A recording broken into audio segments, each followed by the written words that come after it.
For weeks, I dragged his body through the dust. I burned 12 captives alive just to feed my rage. I am Troy's monster, a beast in divine bronze. But as a broken king kisses the hands that took everything from him, I must decide: remain a wolf, or finally become human. Forget marble statues.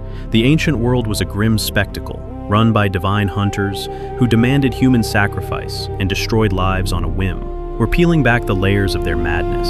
This is Shroud of Lore. When Hector's spear struck Achilles' shield, the divine bronze of Hephaestus cast the weapon aside like a dry reed, leaving the hero unarmed before his certain doom. But that fatal moment had not yet arrived. First, there was the slaughter. Achilles moved through the Trojan ranks like the star Sirius rising in autumn, brilliant, beautiful, and promising death. His spear found flesh with every thrust. His sword struck down warrior after warrior without pause. The river Xanthus ran red, its waters dark with the fallen. He did not feel triumph. He did not feel glory. He felt only the hollow ache where Patroclus had been, and the burning need to fill that void with Trojan blood. It was not enough. 100 dead, 200, and still the pain remained. Still the image of Patroclus's body, stripped and defiled, haunted every moment. Still the knowledge that while Achilles had sulked in his tent, his beloved had died wearing borrowed armor, fighting a battle that was never his to fight. The Trojans fled before him like sheep before a wolf. They poured through the Scaean gates, desperate to reach the safety of their walls. All but one. Hector stood alone on the plain. Achilles slowed, his breath coming hard despite his divine heritage. Here was the man he had crossed half the world to kill. The man who had laughed over Patroclus's dying body. The man who wore stolen armor, Achilles' own armor, as a trophy. Son of Peleus. Hector's voice was steady, though his face was pale. Before we fight, let us make a pact. Whoever wins will return the other's body to his people for proper burial. Let us not defile each other in death. It was a reasonable request. The custom of warriors, honored by gods and men alike. Any other day, Achilles might have agreed. Today was not any other day. Pacts? Achilles heard his own voice as if from a great distance, cold, empty, inhuman. There are no pacts between lions and men. There are no agreements between wolves and lambs. One of us will die today, Hector, and the other will do whatever he pleases with the body. Hector's jaw tightened. Then so be it. He hurled his spear. The throw was perfect, aimed at the small gap between helmet and breastplate, a killing stroke that would have ended any mortal life. The divine shield caught it without effort.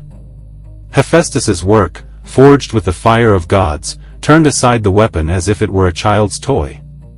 Hector stood frozen, weaponless, watching his death approach. Achilles did not hurry.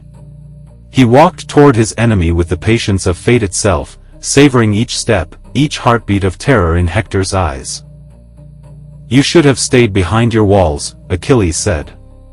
You should have hidden with your women and children. But you wanted glory, didn't you? You wanted to be the man who killed the great Achilles. He raised his spear. Let me show you what glory looks like. The spear found the gap in Hector's armor, the same armor he had stripped from Patroclus, now turned against him. The point pierced his throat, and Hector fell. But he did not die immediately. Achilles stood over him, watching the life fade from his enemy.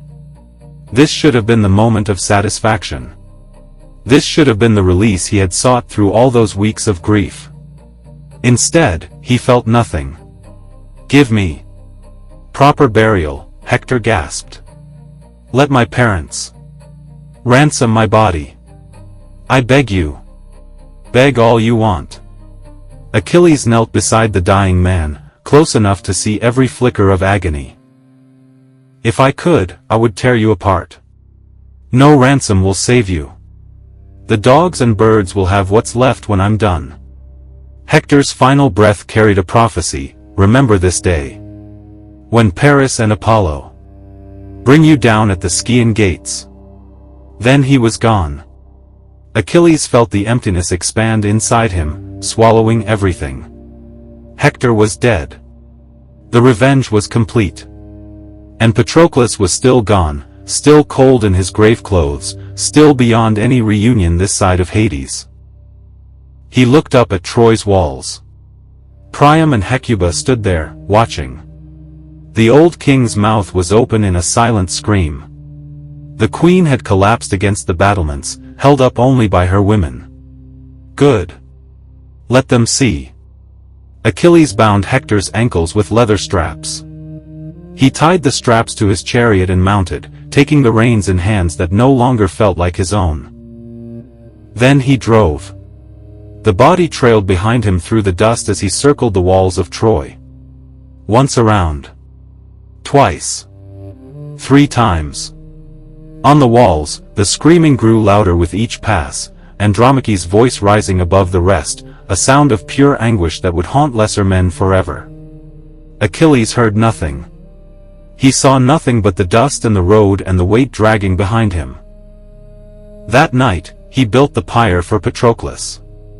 The flames rose high, fed by oil and offerings, and in the firelight, Achilles committed his final atrocity. 12 Trojan prisoners knelt before the fire, young men barely old enough to fight. Achilles walked behind them with his sword drawn. One by one, they joined the flames. His men watched in silence. Some turned away. Some wept. None dared to interfere. When it was done, Achilles sat beside Patroclus's ashes and waited to feel something, relief, peace, even simple exhaustion. Nothing came. The hollow place inside him had not shrunk. If anything, it had grown. He had killed Hector. He had defiled the body. He had sacrificed prisoners to his friend's ghost. And still the pain remained. 11 days passed. Each morning, Achilles dragged Hector's body around Patroclus's tomb. Each night, he lay awake, staring at the tent's roof, waiting for the grief to fade. It never did. The strange thing was the body. Despite the dragging, despite the dust and stones, despite the decay that should have set in days ago, Hector remained unmarked. Divine hands were preserving him, protecting the flesh from the abuse Achilles heaped upon it. Even the gods were mocking him now. On the 12th night, Achilles heard footsteps outside his tent. He reached for his sword, but something made him hesitate.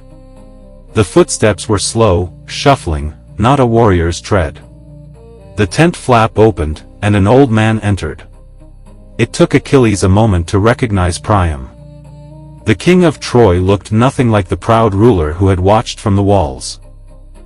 His robes were plain, his hair disheveled, his face carved with grief into something barely human. "How did you get past the guards?" "The gods guided me." Priam's voice was hollow. "Hermes himself led me through your camp." "Of course." Even now, the immortals were moving pieces on their board. "You've come for the body." "I've come to beg." And Priam did what no king should ever do, he fell to his knees and crawled toward Achilles. He took the hands that had taken his children from him and pressed them to his lips. "I kiss the hands of the man who destroyed everything I loved. I humble myself before you. Please. Give me back my boy." Achilles tried to pull away, but Priam held on with surprising strength. "Think of your own father," the old king whispered. "Peleus, alone in Phthia, growing old without his son. He waits for you, Achilles. He hopes for your return, even knowing you will never come. I had that same hope for Hector. Now I have nothing." Something cracked inside Achilles' chest. He looked at the old man clutching his hands, this enemy, this king, this father, and saw his own father's face. saw Peleus weeping when Achilles sailed for Troy. Saw him waiting by the shore for a ship that would never bring his son home. Patroclus was gone. Hector was dead. And soon, very soon, the prophecies all agreed, Achilles would follow them into darkness. What was the point of all this suffering? What was the purpose of dragging a dead man through the dust, of sacrificing prisoners, of feeding a grief that would never be satisfied? Hector had asked for honorable treatment. Achilles had refused, choosing hatred over humanity. Now Priam knelt before him, kissing the hands of his son's killer, and Achilles finally understood what he had become. A monster. No different from the beasts he had claimed kinship with. No better than the lions and wolves he had invoked to justify his cruelty. Achilles lifted Priam to his feet. The old king flinched, expecting a blow. Instead, Achilles guided him to a chair, gently, as if handling something precious and fragile. "Enough," Achilles said. "Enough suffering. Yours and mine." He called for his servants. "Bring water. Bring oil. Prepare Hector's body for his father." Priam stared at him, uncomprehending. "You will. You will give him back?" "I will." Achilles sat down across from the king, suddenly exhausted. The rage that had sustained him for weeks was draining away, leaving only weariness behind. "I should have done it from the beginning. I should have honored your son as a warrior deserves. Instead, I tried to fill my grief with cruelty, and only made the emptiness grow. Then you understand, I understand nothing. I never will." Achilles rubbed his eyes with hands that had taken more lives than he could count. "But I know that what I've done these past days has brought me no peace. And I know that you loved your son the way my father loves me. That has to count for something." The servants returned with Hector's body, washed and wrapped in fine cloth. Priam wept at the sight of his son's face, finally at rest. "Take him," Achilles said. "I grant you 12 days of truce for the funeral. No Greek will raise a weapon against Troy until the mourning is complete." "Why?" Priam looked up, tears streaming. "After everything, why show mercy now?" Achilles considered the question. The answer, when it came, surprised him with its simplicity. "Because Patroclus would have wanted me to. Because he was better than me, kinder than me, more human than I ever was. And because I'm going to die soon, and I'd rather meet him in Hades as something other than a monster." He helped Priam load Hector's body onto the cart that Hermes had guided through the Greek camp. As the old king prepared to leave, Achilles stopped him with a hand on his shoulder. "Your son was the bravest man I ever fought. Tell his wife that. Tell his son. He deserved a better death than I gave him, and a better enemy than I was." Priam nodded slowly. "And you, son of Peleus? What will you do now?" "Sleep, I think." Achilles managed something that was almost a smile. "For the first time in weeks, I think I might actually sleep." He watched Priam's cart disappear into the darkness, carrying the body that had been his obsession and his shame. Then Achilles returned to his tent and lay down. The hollow place inside him was still there, it would never fully heal. But something had changed. The sharp edges of grief had softened into something bearable. The rage had burned itself out, leaving only acceptance behind. He would die soon. Everyone agreed on that.